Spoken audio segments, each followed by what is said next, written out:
Hello friends, study plus 2 के इस education channel में आप सबका स्वागत है।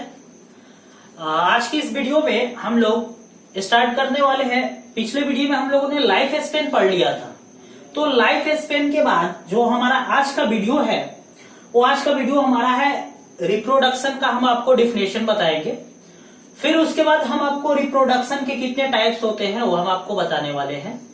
फिर एसेक्सुअल रिप्रोडक्शन और सेक्सुअल रिप्रोडक्शन को हम लोग थोड़ा थोड़ा जानेंगे। फिर एसेक्सुअल रिप्रोडक्शन के कितने टाइप्स होते हैं इसके बारे में हम डिस्कस करेंगे। तो पिछले वीडियो में हम लोगों ने पढ़ लिया था लाइफ स्पेन के बारे में। लाइफ स्पेन हमने आपको बता दिया था कि लाइफ स्पेन क्या होता है। लाइफ स्पेन हमने आपको बताया था कि लाइफ स्पेन जो होता है किसी भी ऑर्गेनिज्म का, वो उसके साइज पे डिपेंड नहीं करता है। लाइफ स्पेन होता क्या है? लाइफ स्पेन को हमने एक्सप्लेन किया था कि the period from birth to natural death of an organism which represent its life span. फिर हमने कुछ लाइफ स्पेन आपको दिखाए थे कि किसका कितना लाइफ स्पेन होता है, वो उसके बारे में हमने डिस्कस किया था। तो आज के इस वीडियो में रिप्रोडक्शन यूनिट का जो हमारा चैप्टर फर्स्ट है, रिप्रोडक्शन इन ऑर्गेनिज्म, इस फर्स्ट चैप्टर में अब हम लोग रिप्रोडक्शन स्टार्ट करते हैं। और रिप्रोडक्शन में हम आपको सबसे पहले रिप्रोडक्शन का डेफिनेशन बताते हैं कि आखिर रिप्रोडक्शन होता क्या है। तो दोस्तों, रिप्रोडक्शन क्या होता है? Reproduction is a biological process in which an organism which able to reproduce their young ones or offsprings similar to itself. यानी रिप्रोडक्शन एक ऐसी जैविक प्रक्रिया है, एक ऐसी बायोलॉजिकल प्रोसेस है जिसमें कोई भी एक ऑर्गेनिज्म अपनी ही तरह अपने ऑफ स्प्रिंग को रिप्रोड्यूस करता है, उसे हम रिप्रोडक्शन कहते हैं। देखिए, डेफिनेशन और एग्जाम्पल आप एग्जैक्ट एनसीईआरटी का ही लिखें, क्योंकि एनसीईआरटी से ही आपको ज्यादा से ज्यादा मार्क्स आते हैं। और अगर आप डेफिनेशन और एग्जाम्पल एनसीईआरटी का लिखेंगे तो आप एग्जाम में ज्यादा से ज्यादा मार्क्स गेन कर पाएंगे। ठीक है, तो चलिए हम स्टार्ट करते हैं। रिप्रोडक्शन, जो कि हमने आपको डेफिनेशन बता दिया। रिप्रोडक्शन क्या होता है? It is a biological process in which an organism reproduce their young ones or offsprings which is similar to itself, जो कि उन्हीं के तरह दिखता है।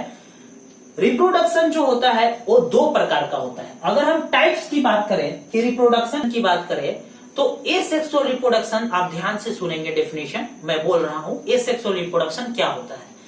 Asexual reproduction is defined as when offsprings is produced by the involvement of a single parents, यानी कि कोई भी एक सिंगल पेरेंट्स के इन्वॉल्वमेंट से कोई भी एक ऑर्गेनिज्म का रिप्रोडक्शन होता है, that is asexual reproduction, with और विदाउट इन्वॉल्वमेंट ऑफ गैमेट्स। यानी कि या तो गैमेट सेल का इन्वॉल्वमेंट हो सकता है या तो गैमेट सेल का इन्वॉल्वमेंट नहीं हो सकता है। तो आप एसेक्सुअल रिप्रोडक्शन को डिफाइन कर सकते हैं। Asexual reproduction is defined as when offsprings is produced by the involvement of a single parents.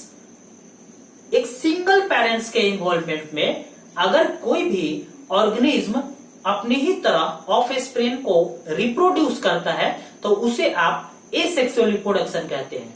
Asexual reproduction का एक और डिफिनेशन हो जाता है। Asexual reproduction is defined as when a single parents involve to produce their offsprings और young ones with और without involvement of gametes formation. यानी कि या तो गैमेट्स बनेगा या गैमेट्स नहीं बनेगा, जिसमें कोई भी एक सिंगल पेरेंट्स की सहायता से अगर एक नए इंडिविजुअल का फॉर्मेशन होता है तो उसे हम एसेक्सुअल रिप्रोडक्शन कहते हैं। अगर हम एसेक्सुअल रिप्रोडक्शन की बात करें तो सिंगल पेरेंट्स होगा। अगर फिर हम दूसरी बात करते हैं सेक्सुअल रिप्रोडक्शन की, तो सेक्सुअल रिप्रोडक्शन को आप समझने के लिए आप बोल सकते हैं कि sexual reproduction is defined as there is an involvement of more than two parents और टू पेरेंट। कहने का मतलब कि जब दो पेरेंट का इन्वॉल्वमेंट होता है, यानी कि when an offspring is produced by the involvement of two opposite parents, यानी कि जब दो अपोजिट पैरेंट के इन्वॉल्वमेंट से जब कोई भी रिप्रोडक्शन का प्रोसेस कंप्लीट होता है तो उसे हम एसेक्सुअल रिप्रोडक्शन न कह करके उसे हम सेक्सुअल रिप्रोडक्शन कहते हैं। जबकि एसेक्सुअल रिप्रोडक्शन में ओनली सिंगल पेरेंट्स की सहायता से कोई भी इंडिविजुअल का रिप्रोडक्शन होता है, जबकि सेक्सुअल रिप्रोडक्शन में टू पेरेंट्स की जरूरत होती है। एसेक्सुअल रिप्रोडक्शन में गैमेट सेल का फ्यूजन हो भी सकता है या नहीं भी हो सकता है, जबकि सेक्सुअल रिप्रोडक्शन में गैमेट्स का इन्वॉल्वमेंट बहुत जरूरी है। अगर हम टू अपोजिट पेरेंट्स की बात करें तो आप यहां पे ध्यान देंगे, टू अपोजिट पेरेंट्स कहने का मतलब कि एक अगर मेल होगा तो दूसरा क्या होना चाहिए, फीमेल होना चाहिए। तो मेल और फीमेल दोनों के इन्वॉल्वमेंट से अगर ये मेल गैमेट्स है, ये आपका मेल गैमेट्स है और ये आपका फीमेल गैमेट्स है, तो ये मेल गैमेट्स और फीमेल गैमेट्स के फ्यूजन से अगर इसका फ्यूजन होगा तो उससे जो न्यू इंडिविजुअल डेवलप होगा तो इसे हम सेक्सुअल रिप्रोडक्शन कहेंगे। इसे हम सेक्सुअल रिप्रोडक्शन कहेंगे। यानी सेक्सुअल रिप्रोडक्शन में टू अपोजिट पेरेंट्स का इन्वॉल्वमेंट होता है, जबकि एसेक्सुअल रिप्रोडक्शन में सिंगल पेरेंट्स की मदद से कोई भी इंडिविजुअल का रिप्रोडक्शन या फॉर्मेशन होता है। सेक्सुअल रिप्रोडक्शन का बेस्ट एग्जांपल है ह्यूमन बींग्स। अगर आप मानव को देखें, ह्यूमन बींग्स को देखें, तो एक मेल पेरेंट्स होता है और एक फीमेल पेरेंट्स, दोनों पेरेंट्स की कॉम्बिनेशन से एक न्यू इंडिविजुअल का फॉर्मेशन होता है, चाहे वो मेल बेबी का हो या फीमेल बेबी का हो। तो आपको हमने बताया एसेक्सुअल रिप्रोडक्शन क्या होता है और सेक्सुअल रिप्रोडक्शन क्या होता है। अब देखिए, अब अगर हम पहले एसेक्सुअल रिप्रोडक्शन में आते हैं, तो एसेक्सुअल रिप्रोडक्शन की अगर हम बात करें तो एसेक्सुअल रिप्रोडक्शन में भी बहुत से टाइप्स हैं। यानी कि आपके बुक में भी दिया हुआ है कि types of asexual reproduction, modes of asexual reproduction या मीन्स ऑफ एसेक्सुअल रिप्रोडक्शन, तीनों का मीनिंग सेम ही है। आपके एग्जाम में अगर क्वेश्चन आ जाए कि what are the types of asexual reproduction, या आपके एग्जाम में क्वेश्चन आ जाए कि what are the means of asexual reproduction, या आपके एग्जाम में क्वेश्चन आ जाए कि what are the modes of asexual reproduction, तो तीनों का मीनिंग सेम है, यानी कि तीनों का आंसर एक ही होगा। तो अगर हम टाइप्स की बात करें तो जो मेन टाइप्स होते हैं एसेक्सुअल रिप्रोडक्शन के, वो 5 टाइप्स होते हैं। यानी कि there are mainly 5 types of asexual reproduction. जो पहला टाइप होता है जिसे हम बाइनरी फ्यूजन बोलते हैं। अब बाइनरी फ्यूजन में क्या होता है, सबसे पहले हमने आपको बताया कि एसेक्सुअल रिप्रोडक्शन में सिंगल पेरेंट्स का इन्वॉल्वमेंट होगा। तो बाइनरी फ्यूजन में क्या होता है, बाइनरी का मतलब होता है 2 यानी 2, और फ्यूजन का मतलब होता है डिवीजन, यानी एक कोई भी पेरेंट्स है, सिंगल पेरेंट्स, तो उसकी जो सेल्स होंगी वो 2 पेरेंट्स यानी कि 2 डॉटर सेल में डिवाइड हो जाएंगी। ठीक है, अगर कोई एक है तो वो 2 डॉटर सेल में डिवाइड हो जाएगा, तो उसे हम बाइनरी फ्यूजन कहते हैं। जैसे पैरामेशियम, पैरामेशियम में क्या होता है कि एक सेल 2 सेल में बट जाता है, यानी एक पेरेंट सेल से 2 डॉटर सेल बन जाता है। जैसे मान लीजिए कि आप अमीबा का एग्जांपल लीजिए, बहुत बेस्ट एग्जांपल है अमीबा। तो आप अमीबा से देखेंगे कि ये जो अमीबा है, इस अमीबा से छोटे छोटे बहुत सारे अमीबा अगर बनते हैं, 1 से 2 में अगर कन्वर्ट होता है, इसके बीच में न्यूक्लियस पाया जाता है, यही न्यूक्लियस ठीक होते होते एक अलग बना लेता है। तो आप बाइनरी फ्यूजन का सबसे बेस्ट एग्जांपल है अमीबा एंड पैरामेशियम। बाइनरी का मतलब होता है 2 और फ्यूजन का मतलब होता है डिवीजन, यानी 1 से 2 में 2 सेल में डिवाइड हो जाना। वही एक ही पेरेंट सेल है और उसी सेल से एक नया सेल का फॉर्मेशन हो जाता है, 2 नए सेल में बट जाता है और इन दोनों नए सेल को डॉटर सेल कहते हैं, और इसी से एक नए इंडिविजुअल का फॉर्मेशन हो जाता है, जिसे हम बाइनरी फ्यूजन बोलते हैं। यानी कि एक तरह से ये मेथड है, ये टाइप है, मीन्स है, मोड है, मेथड है। मेथड कहने का मतलब या मीन्स कहने का मतलब या मोड कहने का मतलब या टाइप कहने का मतलब सबका मीनिंग सेम है। यानी एसेक्सुअल रिप्रोडक्शन के क्या क्या मेथड है, क्या क्या मीन्स है, क्या क्या मोड्स है या क्या क्या टाइप्स है। तो बाइनरी फ्यूजन हमने आपको बताया। अब देखिए, अब बाइनरी फ्यूजन में आपके एनसीईआरटी में भी एक पॉइंट दिया हुआ है, दैट इज इंसिस्टेशन। जी जी हाँ दोस्तों, बहुत ही इंपॉर्टेंट पॉइंट है इंसिस्टेशन। तो आइए हम आपको समझा देते हैं इंसिस्टेशन क्या होता है। इंसिस्टेशन में बेस्ट एग्जांपल अमीबा का हम लेते हैं। अमीबा का आपको दिया हुआ भी है। अगर हम अमीबा की बात करें तो अंडर अनफेवरेबल कंडीशन का मतलब कहने का मतलब कि किसी भी इंसान का, किसी भी जीव जंतु का एक फेवरेबल कंडीशन आता है, चाहे वो गेहूं हो, चावल हो या इंसान हो। जैसे हम लोग जो है वो अपना अनफेवरेबल कंडीशन कब महसूस करते हैं? अगर हमें बहुत ज्यादा गर्मी महसूस होता है तो हम अपने आप को फेवरेबल कंडीशन में लाने के लिए एसी का इस्तेमाल करते हैं, कूलर का इस्तेमाल करते हैं, फैन का इस्तेमाल करते हैं। तो उसी तरीके से इन ऑर्गेनिज्म का भी एक अनफेवरेबल कंडीशन होता है। तो जब इनका अनफेवरेबल कंडीशन आता है तो उस अनफेवरेबल कंडीशन में ये अमीबा जो है, ये अमीबा क्या करता है कि अपने बाहरी लेयर्स को, यानी अपने आउटर लेयर्स को 3 लेयर्स में घेर लेता है। यानी कि 3 लेयर में यह अपने आउटर लेयर को घेर लेता है। और ये जो 3 लेयर से जिस चीज से घेरता है, जिसे हम सूडोपोडियो बोलते हैं। क्या बोलते हैं? सूडोपोडियो। ये जो 3 लेयर जो है, इन 3 लेयर को तो सबसे पहले हम सिस्ट बोलते हैं। ये जो 3 लेयर से जो आप घिरा हुआ देख रहे हैं, 1 लेयर, 2 लेयर और ये हुआ आपका तीसरा लेयर, ठीक है। तो ये जो 3 लेयर है, इस 3 लेयर को हम लोग बोलते हैं सिस्ट। इसको क्या बोलते हैं? सिस्ट। यानी ये जो लेयर्स है इसे सिस्ट कहा जाता है। और इसमें पाया जाता है सूडोपोडियो स्पोर्स। इसके अंदर क्या पाया जाता है? सूडोपोडियो स्पोर्स। अगर हम सूडोपोडियो स्पोर्स की बात करें, PSEUDO, सूडोपोडियो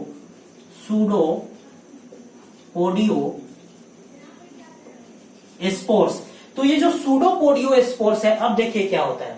अब ये क्या करता है कि अंडर अनफेवरेबल कंडीशन, जब इनका अनफेवरेबल कंडीशन आता है तो उस दौरान इनकी जो 3 हार्ड कवरिंग जो लेयर्स हैं वो सीक्रेट करती हैं सूडोपोडियो स्पोर्स को। और ये जो लेयर्स हैं, ये लेयर्स इनको प्रोटेक्ट कर लेता है उस कंडीशन से बचाने के लिए। ये लेयर उनको प्रोटेक्ट कर लेता है उस कंडीशन से बचाने के लिए। और ये जो पूरा प्रोसेस होता है, जो 3 लेयर्स कवरिंग, हार्ड कवरिंग जो सिस्ट वॉल बनता है by the help of pseudopodia spores, तो इसी प्रोसेस को हम लोग कहते हैं इंसिस्टेशन। जी हाँ, इसी प्रोसेस को इंसिस्टेशन कहा जाता है। इसी प्रोसेस को इंसिस्टेशन कहा जाता है। यानी कि अमीबा अपने अनफेवरेबल कंडीशन में जब अपने चारों ओर 3 हार्ड कवरिंग लेयर से अपने आवरण को, यानी अपने लेयर्स को, अपने बाहरी आवरण को घेर लेता है सूडोपोडियो स्पोर्स के माध्यम से, जो सिस्ट बना लेता है। क्यों बना लेता है? ये हार्ड कवरिंग इसलिए बनाता है ताकि ये अपने आप को प्रोटेक्ट कर सके। तो उस अनफेवरेबल कंडीशन में ये जो पूरा प्रोसेस होता है, इस पूरे प्रोसेस को हम लोग इंसिस्टेशन कहते हैं। यानी इंसिस्टेशन क्या होता है, हमें उम्मीद है कि आपको समझ में आ गया होगा।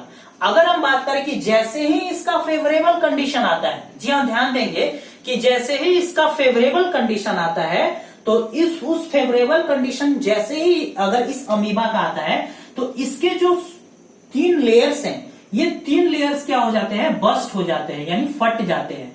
और जब ये 3 लेयर्स फट जाते हैं तो इनके अंदर जो सूडोपोडियो स्पोर्स है, वो स्पोर्स लिबरेटेड हो जाता है, यानी बाहर निकल जाता है। और जब यह स्पेस, इस स्पेस के अंदर से ये जो स्पोर्स है वो जब लिबरेटेड हो जाता है, इन्वायरमेंट के बाहर निकल जाता है, तो उस दौरान क्या होता है कि ये बाहर अगर ऐसे निकल गए तो इससे क्या होता है, छोटे छोटे अमीबा के फॉर्म में ये आ जाते हैं। और जैसे ही इसको फेवरेबल कंडीशन मिलता है तो ये पूरे अमीबा का फॉर्मेशन कर लेते हैं और उस प्रोसेस को बोलते हैं एस्पोरुलेशन। जी हाँ, एस्पोरुलेशन। एस्पोरुलेशन आपने देखा होगा, तो हमें उम्मीद है आपको 2 चीज जरूर समझ में आया होगा। पहला, आपको इंसिस्टेशन से पहले हमने बाइनरी फिजन आपको समझा दिया। बाइनरी फिजन का बेस्ट एग्जांपल हमने दिया आपको अमीबा एंड पैरामेसियम। उसमें हमने इंसिस्टेशन एक टर्म आपको समझाया है कि अनफेवरेबल कंडीशन में कैसे अमीबा अपने आप को प्रोटेक्ट करता है, और वो जो पूरा फेनोमेना है उस पूरे फेनोमेना को हम इंसिस्टेशन कहते हैं। लेकिन अगर हम बात करें कि जैसे ही इसका फेवरेबल कंडीशन आता है तो इसके जो लेयर्स है, इसके जो 3 हार्ड कवरिंग लेयर्स है, 3 हार्ड कवरिंग लेयर्स, ये तीनों हार्ड कवरिंग लेयर्स बस्ट हो जाते हैं, फट जाते हैं। और जब ये तीनों हार्ड कवरिंग लेयर फटते हैं तो उसके सिस्ट के अंदर, यानी उसके स्पेस के अंदर जो सूडोपोडियो स्पोर्स है वो स्पोर्स बाहर निकल जाता है, और जैसे ही बाहर से निकलता है तो लिबरेटेड मतलब बाहर निकल जाना, और जैसे ही लिबरेटेड हो जाता है तो ये छोटे छोटे अमीबा के फॉर्म में हो जाते हैं, और इनको फेवरेबल कंडीशन मिलने के साथ साथ ये अमीबा बड़े हो जाते हैं और फिर एक इंडिविजुअल का फॉर्मेशन कर देते हैं। और जिस प्रोसेस के माध्यम से ये होता है जिसे हम एस्पोरुलेशन कहते हैं, जी हाँ एस्पोरुलेशन कहते हैं। तो आपको यहाँ दो चीज समझ में आ गया होगा, पहला बाइनरी फिजन और दूसरा एस्पोरुलेशन। अब हम बडिंग पे आते हैं। देखिए बडिंग क्या होता है। बडिंग जो होता है, कोई भी अगर आप एक सिंगल सेल ऑर्गेनिज्म का ले लीजिए, जैसे ईस्ट एंड हाइड्रा, बहुत ही बेस्ट एग्जांपल है बडिंग के ईस्ट एंड हाइड्रा।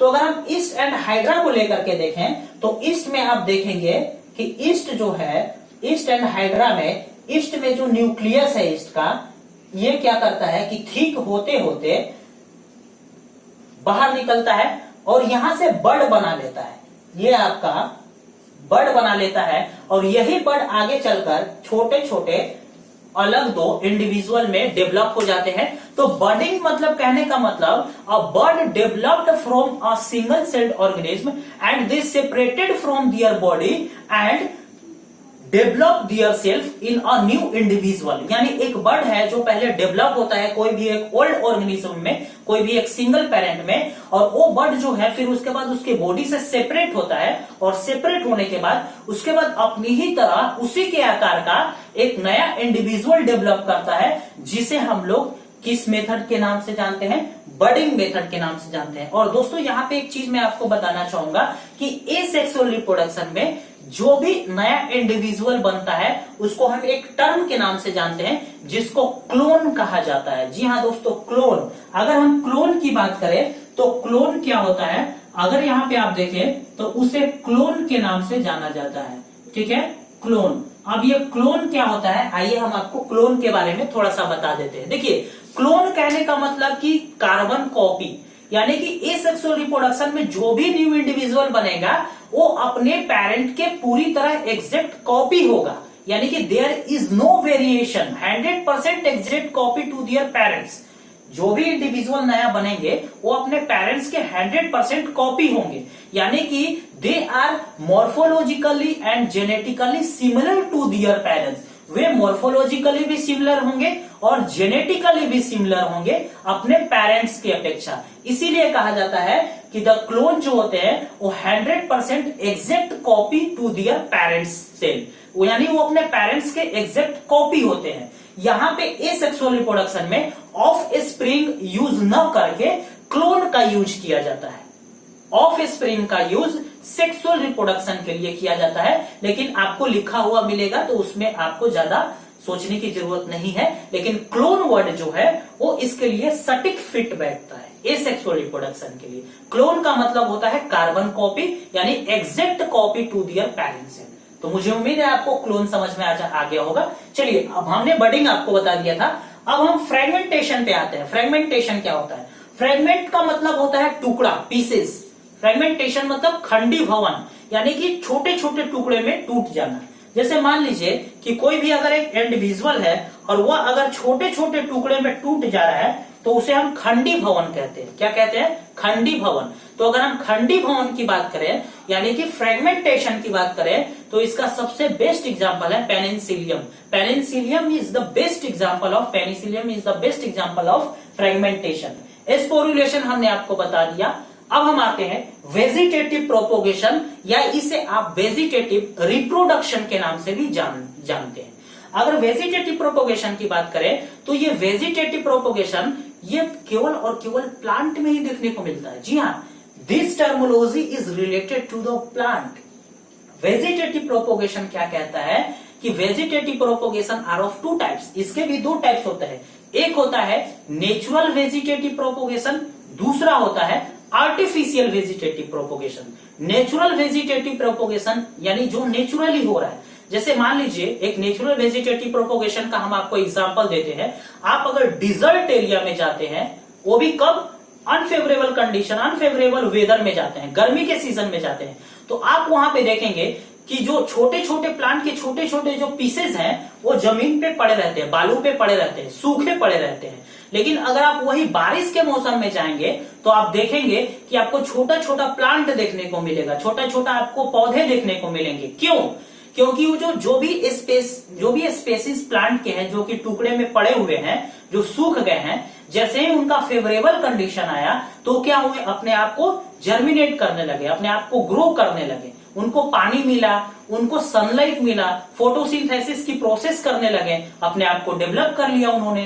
तो उससे जो भी रिप्रोडक्शन होता है नेचुरली हो रहा है ना, वो इंसान तो कोई कर नहीं रहा है, तो इसीलिए उसे हम नेचुरल वेजिटेटिव प्रोपोगेशन या रिप्रोडक्शन के नाम से जानते हैं। दूसरा हमने आपको बताया आर्टिफिशियल वेजिटेटिव प्रोपोगेशन। आर्टिफिशियल कहने का मतलब मैन मेड, यानी जो हमने किया, जो आपने किया। जैसे इसका 3 एग्जांपल हम आपको देते हैं। इसके 3 टाइप्स होते हैं आर्टिफिशियल वेजिटेटिव प्रोपोगेशन के।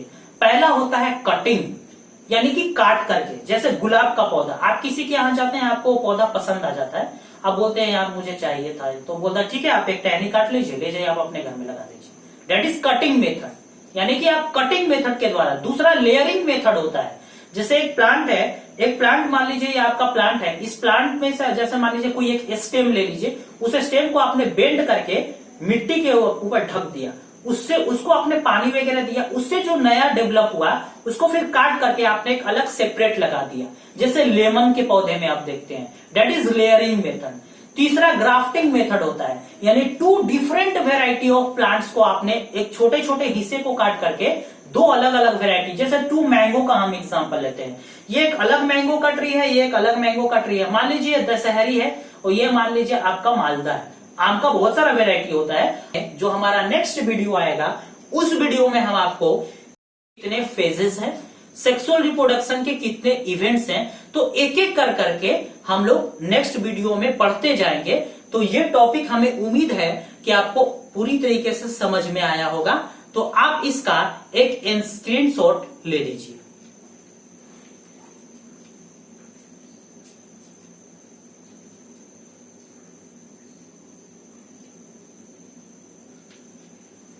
ठीक है, उम्मीद करते हैं कि आपने इसका स्क्रीनशॉट ले लिया होगा। तो आज का वीडियो हम यहीं पे रहने देते हैं। हम अपने आने वाले नेक्स्ट वीडियो में नेक्स्ट टॉपिक के साथ आपसे पुनः मिलेंगे, जिसका नाम है सेक्सुअल रिप्रोडक्शन। तो इसी के साथ हम चलते हैं। Thank you.